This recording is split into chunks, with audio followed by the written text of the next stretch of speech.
क्या आपको पता है उत्तर प्रदेश की अंतिम प्राथमिक स्तर की शिक्षक भर्ती जो कि 2018 में 69,000 पदों पर विज्ञापित की गई थी अध्यापक सेवा नियमावली 1981 के प्रावधानों के अंतर्गत, जिसमें यह नियम था कि 40% आपके एकेडमिक्स के मार्क्स और 60% एटीआरई के मार्क्स को वेटेज देते हुए फाइनल गुणांक यानी कि फाइनल मेरिट आपकी बनाई जाएगी।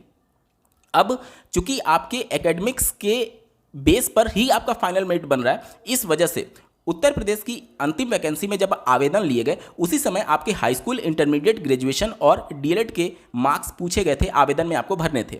और वही प्रक्रिया यूपी टेट 2026 के लिए ओटीआर में आपसे मांगे जा रहे हैं। अब ये मार्क्स अगर छोटी सी गलती हो गई थी 69,000 में, तो उसकी वजह से उस कैंडिडेट का चयन ही निरस्त कर दिया गया, भले ही उसका फाइनल मेरिट में सिलेक्शन हो गया था, बहुत अच्छे मार्क्स से वो पास हुआ था, बावजूद इसके ऐसे हजारों कैंडिडेट्स का चयन निरस्त कर दिया गया सिर्फ और सिर्फ मार्क्स भरने की गलती की वजह से।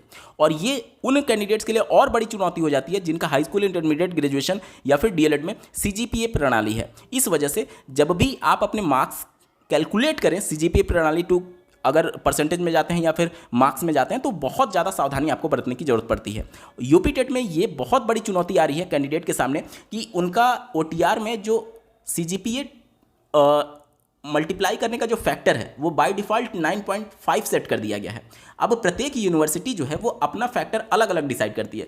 कोई यूनिवर्सिटी 10 से मल्टीप्लाई करती है, कोई 9.5 से मल्टीप्लाई करती है और कोई अपना अलग इंडिविजुअल अलग फॉर्मूला यूज करती है जिसमें फैक्टर कुछ अलग हो सकता है।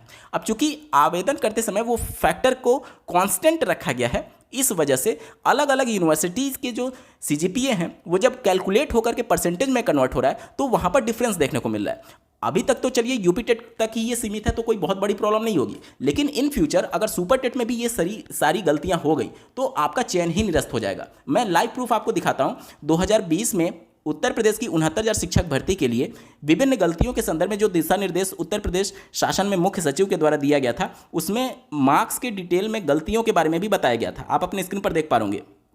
देखिए, अभ्यर्थियों द्वारा प्रस्तुत हाई स्कूल, इंटरमीडिएट, स्नातक प्रशिक्षण के प्राप्तांक एवं पूर्णांक तथा प्राप्त एक्सेल सीट में प्राप्तांक एवं पूर्णांक में भिन्नता, यानी कि आपके मार्कशीट में मार्क्स और आपके आवेदन में जो मार्क्स भरे गए हैं अगर उसमें कुछ डिफरेंस है तो उसके लिए सीधे तौर पर जो अभ्यर्थी का अभ्यर्थन था उसका चयन निरस्त करने के आदेश दिए गए थे।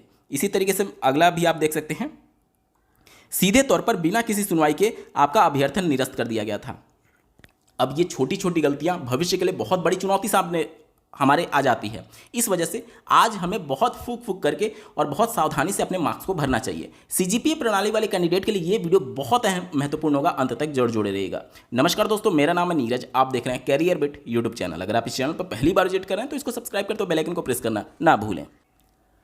ये वीडियो डेडिकेटेड है बहुत सारे कमेंट्स के आधार पर जो कि आप लोग के द्वारा लगातार पूछे जा रहे हैं प्रश्न के रूप में। आप अपने स्क्रीन पर देख पा रहे होंगे। मैम का ये प्रश्न है कि इनकी जो यूनिवर्सिटी है वो सीजीपीए में 10 से मल्टीप्लाई करती है, जबकि ओटीआर करने में बाय डिफ़ॉल्ट 9.5 से मल्टीप्लाई हो रहा है। इस वजह से इन फ्यूचर कोई प्रॉब्लम तो नहीं होगी। इसी तरीके से एक और कमेंट के माध्यम से प्रश्न आप देख पा रहे होंगे। इनका 10th में सीजीपीए प्रणाली के अंतर्गत इनको 7 सीजीपीए मान लेते हैं मिला हुआ है। अब जब इनको कन्वर्ट कर रहे हैं ये मार्क्स में, तो मार्क्स इनका इतना आ रहा है। कैसे? क्योंकि सीजीपीए टू मार्क्स में जब परसेंटेज में आप कन्वर्ट कर रहे हैं तो बाय डिफ़ॉल्ट वहाँ पर 9.5 से मल्टीप्लाई हो रहा है। 9.5 से जब इसको मल्टीप्लाई करेंगे तो परसेंटेज में निकल करके आएगा, वो आएगा 66.5%। अब मान लेते हैं कि हाई स्कूल में 5 सब्जेक्ट हैं एग्जाम्पल के तौर पर, और 5 सब्जेक्ट का अगर टोटल मार्क्स हम लोग माने तो 500 अगर मान लेते हैं, तो 500 का 66.5% जब आप निकालेंगे तो वो आता है 332.5। अब 332.5 जब हम अपना मार्क्स का डिटेल भरते हैं तो वहाँ पर फ्रैक्शन में या फिर पॉइंट में भरने का अलाउ नहीं किया गया है। या तो हम इसको 332 भर सकते हैं या तो इसको हम 333 भर सकते हैं। अब बचपन से हमें ये पढ़ाया गया है कि फ्रैक्शन के बाद, पॉइंट के बाद अगर ये वैल्यू 5 से बड़ी या फिर 5 हो तो हम इसको एक कैरी फॉरवर्ड करके इसको 333 मान सकते हैं। तो क्या हम लोग 333 भर देंगे और हमारा सही हो जाएगा? नहीं। अगर आपने 333 भरा तो सीधे तौर पर आपका चयन निरस्त कर दिया जाएगा। तो क्या 332 भर सकते हैं? हाँ, लेकिन इसके लिए क्या प्रावधान है इसके बारे में चलिए शुरू से बात करते हैं। पहले तो ये समझते हैं कि जिनका सीजीपीए प्रणाली है और जिनके में 9.5 फैक्टर के अलावा किसी दूसरे फैक्टर से मल्टीप्लाई करके यूनिवर्सिटी उनके मार्क्स को कैलकुलेट करती है, तो वहाँ पर आप सीजीपीए प्रणाली को सेलेक्ट मत करिए, ये आप मत करिए, क्योंकि जैसे ही आप इसको सेलेक्ट करेंगे और बाय डिफ़ॉल्ट इससे मल्टीप्लाई होगा तो आपके डिटेल्स ही गलत हो जाएंगे। ठीक है, इन फ्यूचर आपको प्रॉब्लम फेस करना पड़ सकता है। हालांकि ये सिर्फ एक पात्रता परीक्षा है, लेकिन रिस्क क्यों लिया जाए, क्योंकि जब हमारे मार्क्स ही गलत फिल हो जा रहे हैं तो इन फ्यूचर उसके बेस पर जितने भी प्रोसेस आगे होंगे वो भी एक तरीके से गलत ही माना जाएगा। तो जब सीजीपीए प्रणाली में हमारा बाय डिफ़ॉल्ट ये गलत हो रहा है और हमारी यूनिवर्सिटी हमें बता चुकी है कि कैलकुलेट कैसे करना है उसको मार्क्स में या फिर परसेंटेज में, तो आप अपने रूल के हिसाब से जितना भी आपका सीजीपीए बन रहा है उससे आप परसेंटेज में कन्वर्ट करिए और उसके बाद उसको आप मार्क्स में कन्वर्ट करिए, और मार्क्स आप वहाँ पर टोटल मार्क्स निकालेंगे और ऑब्टेन्ड मार्क्स निकालेंगे, टोटल मार्क्स और ऑब्टेन्ड मार्क्स, और जितना भी आएगा उसको आप जो परसेंटेज वाला ऑप्शन आ रहा है उसको क्लिक करके और उसमें टोटल मार्क्स और ऑब्टेन्ड मार्क्स भरेंगे। ठीक है, लेकिन ध्यान ये रहे कि जो यूनिवर्सिटी आपका रूल अपनाती है जिस हिसाब से, उसी रूल के हिसाब से आप परसेंटेज वाला सेलेक्ट करके वहाँ पर आगे भर सकते हैं, क्योंकि यहाँ पर बाय डिफ़ॉल्ट 9.5 जब क्लिक करेंगे तो वो गलत ही होगा, आपके डिटेल्स वो गलत ही आगे फॉरवर्ड होते चले जाएंगे। इस वजह से सीजीपीए प्रणाली आप सेलेक्ट ना करके परसेंटेज वाला सेलेक्ट करिए और उसमें एक्चुअल जो आपकी यूनिवर्सिटी कैलकुलेट करती है उसके हिसाब से आप अपने ऑब्टेन्ड मार्क्स और टोटल मार्क्स को कैलकुलेट करिए। सारा रूल लिखा रहता है आपके वेबसाइट पर मिल जाएगा यूनिवर्सिटी के, या तो आपके मार्कशीट के पीछे लिखा रहता है, तो उसके हिसाब से आप अपना कैलकुलेट कर लिए और परसेंटेज प्रणाली को सेलेक्ट करते हुए अपने टोटल मार्क्स और ऑब्टेन्ड मार्क्स को भरिए और उससे आप आगे प्रोसीड होइए। आप सीजीपीए वाला मत चुनिएगा अगर 9.5 से आपकी यूनिवर्सिटी मल्टीप्लाई नहीं करती है तो। यहाँ तक क्लियर हो गया। चलिए अब मान लेते हैं कि आपकी यूनिवर्सिटी या फिर बोर्ड सीजीपीए में जो फैक्टर है वो 9.5 ही यूज कर रही है, बावजूद इसके अगर सीजीपीए ऑप्शन नहीं दिया गया इन फ्यूचर सुपर टेट में और वहाँ पर मार्क्स ही केवल भरने के लिए बोला गया, उस कंडीशन में क्या दिक्कतें आएंगी इसको समझते हैं। जैसा कि मैंने बताया 7 पर इसके हिसाब से जब आप कैलकुलेट करना चाहते हैं 10th के बोर्ड में, मान लेते हैं 500 में टोटल है, तो आपके मार्क्स आएंगे 332 और 332 को आप 0.5 को आप भर नहीं पाएंगे, या तो 332 भरेंगे या तो 333 भरेंगे। 332 भरेंगे तो उस कंडीशन में आपका जो एक्चुअल परसेंटेज है वो कम हो जाएगा, क्योंकि जो टोटल मार्क्स है वो तो कांस्टेंट है, लेकिन यहाँ से 0.5 नंबर जो है वो आपने घटा दिया, इस वजह से आपका परसेंटेज जो है वो ओवरऑल थोड़ा सा कम हो जाएगा, थोड़ा सा ही सही लेकिन कम तो होगा।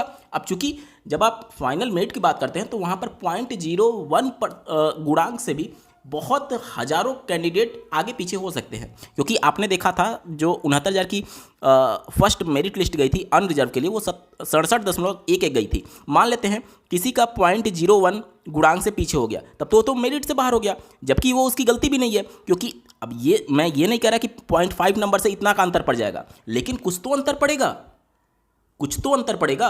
और ये जब कैंडिडेट की गलती नहीं है तो फिर 0.5 को भी हम क्यों छोड़े, लेकिन 5.5 अलाउड ही नहीं है, भरना ही नहीं है। तो उस कंडीशन में हमें क्या करना होगा, या तो हम 332 भरेंगे या तो 333 भरेंगे। 332 अलाउड है लेकिन 333 अलाउड नहीं है। कैसे, चलिए समझाता हूँ। ये वही लेटर है जो कि 69,000 में विभिन्न गलतियों के बारे में सरकार की तरफ से जो दिशा निर्देश दिए गए थे कि किस तरीके से कैंडिडेट्स को डील करना है, उनका चयन रखना है या फिर उनको सीधे तौर पर निरस्त कर देना है। इसमें यह बताया गया है कि मार्क्स की गलती वाले में कि अगर आपका जो अंकपत्र में मार्क्स है वो उससे कम अगर आपने भरा हुआ है, जैसे मान लेते हैं कि 332.5 एक्चुअल आपके मार्क्स हो रहे हैं कितने में, 500 में। यहाँ तक क्लियर हो गया, 500 में 332 हो रहे हैं, तो उस कंडीशन में अगर आपने 332 भरा है, एक्चुअल मार्क्स से कम भरा है, तो आपका चयन निरस्त नहीं होगा और उस कंडीशन में आपको नियुक्ति पत्र निर्गत करने के आदेश दिए गए थे। कब, जब आपने प्राप्तांक यानी कि जितना आपका ऑब्टेन्ड मार्क्स है वो एक्चुअल मार्क्स से कम अगर आपने भरा है तो उस कंडीशन में आपको नियुक्ति पत्र दे दिया गया था। इसी तरीके से ये पहला कंडीशन समझिए, मतलब कि जितना आपका एक्चुअल मार्क्स है उससे कम अगर आपने भर दिया तब तो कोई दिक्कत नहीं है, ठीक है, आपको नियुक्ति पत्र मिल जाएगा। दूसरा कंडीशन समझिए, यदि अभ्यर्थी का मूल अंकपत्र के सापेक्ष पूर्णांक अधिक भर गया है, जैसे कि यहाँ पर पूर्णांक कितना था 500 में, इसको कितना मिला था 332.5, ठीक है। अब मान लेते हैं किसी ने पूर्णांक जो है वो 500 की जगह 600 मान लेते हैं गलती से भर दिया, तो 600 गलती से भर दिया और प्राप्तांक जो उतना था उसने एग्जैक्ट उतना ही भरा या फिर उससे कम भरा, तो उस कंडीशन में भी उसको नियुक्ति पत्र दे दिया गया था, उसका नियुक्ति पत्र निरस्त नहीं किया गया था। अब इन दोनों कंडीशन में एक पैटर्न आप ध्यान से समझिएगा, इन दोनों पैटर्न में ये चीज़ आपको समझना होगा कि या तो आप अपने मार्क्स खुद से कम भरे हैं या तो प्राप्तांक ज़्यादा भर दिए हैं। दोनों कंडीशन में जो एक्चुअल परसेंटेज है आपका उससे आपने कम परसेंटेज भरा है, क्योंकि जब आपका नीचे वाला यानी कि डिनोमिनेटर जब आपने ज़्यादा रख दिया तो ओवरऑल परसेंटेज क्या हो जाएगा, कम हो जाएगा। या फिर ये जो आपका अंश है वो अगर आपने कम भरा तो उस कंडीशन में ओवरऑल परसेंटेज आपका कम हो जाएगा। यानी एक्चुअल परसेंट से जब आपने परसेंट कम भरा तो उस कंडीशन में आपका नियुक्ति पत्र निरस्त नहीं किया गया था, लेकिन उस कंडीशन में आपसे एक शपथ पत्र लिखवा लिया गया था कि आप अपने कम पूर्णांक जो आपका प्राप्तांक है कम प्राप्तांक के आधार पर चयन से सहमत है, या फिर पूर्णांक वाले कंडीशन में अधिक पूर्णांक के आधार पर चयन से सहमत हैं और भविष्य में कभी भी आप इसके कंडीशन में परिवर्तन की मांग नहीं करेंगे मेरिट पे। और अगर ये शपथ पत्र आप देते हैं तो आपका चयन निरस्त नहीं किया गया था। कब? जब आपने प्राप्तांक कम भरा या फिर पूर्णांक ज़्यादा भर दिया। लेकिन इसके जस्ट उलट अगली कंडीशन आप ध्यान से देखिएगा। अगली कंडीशन में ये बताया गया कि अगर कोई कैंडिडेट, ध्यान से देखिएगा, अगर कोई कैंडिडेट जो उसका प्राप्तांक है उसको उसने ज़्यादा भर दिया या फिर पूर्णांक जो है उसको उसने कम भर दिया, तो उस कंडीशन में जो फाइनल उसका परसेंटेज था वो एक्चुअली में बढ़ जाएगा। क्यों बढ़ जाएगा? क्योंकि मान लेते हैं 332.5 में 500 था उसका, ऐसे ठीक है, तो 332.5 की जगह मान लेते हैं 333 उसने भर दिया, तो ये एक्चुअल प्राप्तांक से उसने ज़्यादा भर दिया, तो उस कंडीशन में उसका परसेंटेज क्या हो जाएगा, बढ़ जाएगा। या फिर इसको उसने 500 की जगह पे मान लेते हैं 400 कर दिया गलती से, तो भी उस कंडीशन में उसका परसेंटेज बढ़ जाएगा, लेकिन एक्चुअल में उसका परसेंटेज क्या है, कम है। तो उस कंडीशन में अगर इस तरीके की गलती आपसे हुई है तो आपका चयन सीधे तौर पर निरस्त करने के आदेश दे दिए गए थे। यहाँ तक क्लियर हो गया?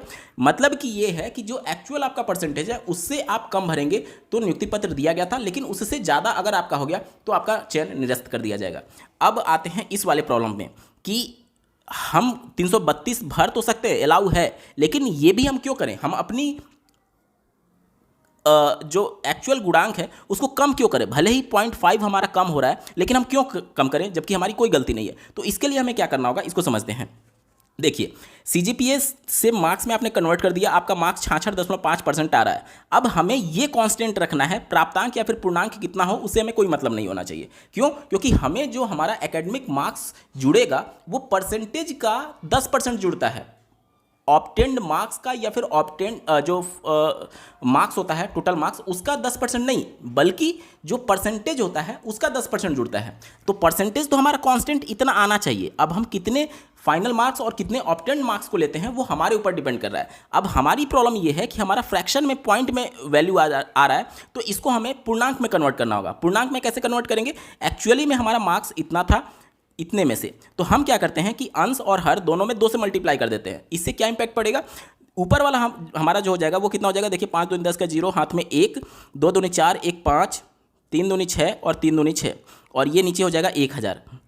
देखिए, अब यहाँ से ये वाला जो फैक्टर था अगर हम लोग इसको काट दें तो पुराना वाला ही हमारा वैल्यू मिल जाएगा, कोई भी अंतर नहीं हुआ। लेकिन 2 से मल्टीप्लाई करने से क्या फ़ायदा हो गया कि अब देखिए हमारे पास जो ऑब्टेन्ड मार्क्स है वो पूर्णांक में आ गया। कितना? 665 नंबर हम भर सकते हैं, और टोटल मार्क्स हमारा भी पूर्णांक में आ गया, 1000 हम भर सकते हैं। और इससे हमारा परसेंटेज भी एक तरीके से कम या अधिक नहीं हुआ, क्योंकि जब इसको परसेंटेज में आप कन्वर्ट करेंगे तो एग्जैक्टली इतना ही परसेंटेज आएगा। जबकि अगर हम लोग 332 भर देते हैं और 332 को 500 से डिवाइड करके अगर आप परसेंटेज में कन्वर्ट करते हैं तो ये इतना ना करके थोड़ा सा ही सही लेकिन कम जरूर हो जाता।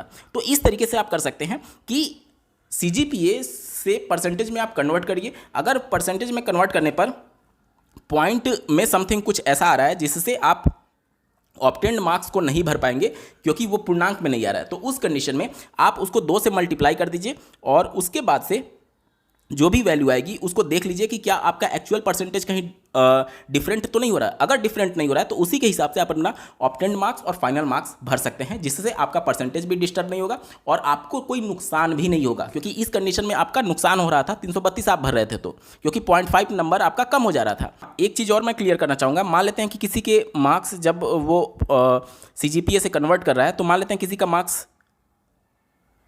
222.2 आ गया और मान लेते हैं ये 400 में आ गया, तो उस कंडीशन में क्या करना चाहिए? उस कंडीशन में आप 2 से मल्टीप्लाई करेंगे तो भी ये पूर्णांक में नहीं कन्वर्ट होगा, तो इस कंडीशन में आप इसको 5 से मल्टीप्लाई कर दीजिए और 5 से मल्टीप्लाई करने के बाद से जो भी वैल्यू आएगी, क्योंकि एग्जैक्टली हमें करना क्या है इसको समझ लेते हैं। जो पॉइंट के बाद वाली जो वैल्यू है उसको कितने से मल्टीप्लाई कर दें कि वो हमारा पूर्णांक में कन्वर्ट हो जाए। ऊपर वाले को हमें पूर्णांक में कन्वर्ट करना है और उसके हिसाब से आपको खुद से ये डिसाइड करना होगा कि कितने वैल्यू से हमको मल्टीप्लाई करना होगा। यहाँ पर 5 से जब हम लोग मल्टीप्लाई कर देंगे तो ये भी पूर्णांक में हो जाएगा और ये भी पूर्णांक में हो जाएगा।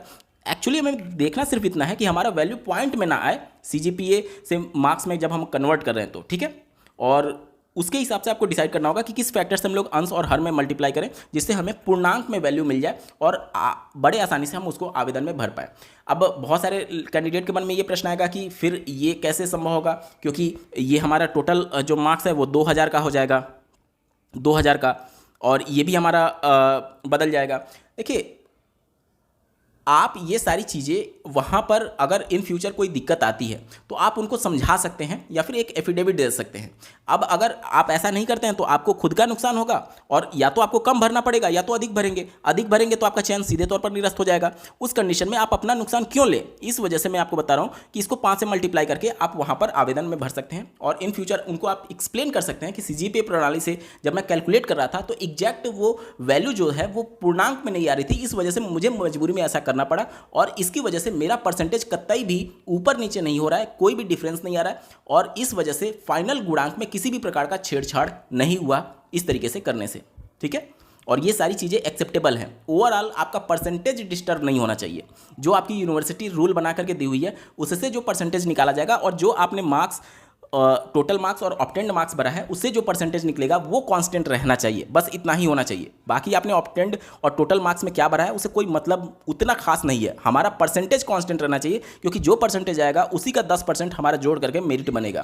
अब मैं समझता हूँ आपके सारे डाउट्स क्लियर हो गए होंगे। बावजूद इसके अभी भी कोई शंका रह जाती है तो कमेंट के माध्यम से पूछ सकते हैं। आपको ये वीडियो कैसा लगा, मेरा एफर्ट कैसा लगा, कमेंट के माध्यम से जरूर बताइएगा और ऐसे ही महत्वपूर्ण अपडेट के लिए चैनल को सब्सक्राइब करना ना भूलें। इस वीडियो को देखने के लिए आपका बहुत बहुत धन्यवाद। भगवान करे आपका दिन शुभ हो।